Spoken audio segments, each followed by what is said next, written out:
Урматтуу шаардыктар, урматтуу шаар тургундары, биз баягы айтып жүргөн проект Абдрахманов көчөсү менен Киевский көчөсүндөгү бүгүн жакшы күн болуп атат.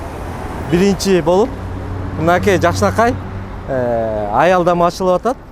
Бул аялдама баягы мындай айтканда кичине заманбап.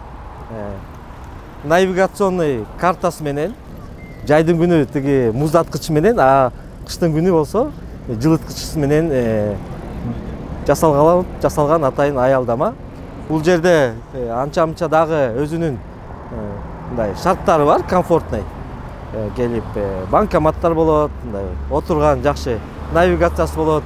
Картанын автобустун, тиги троллейбустун же кичи автобустун өзүнүн схемасы да бар, маршруттары жазылып турат да.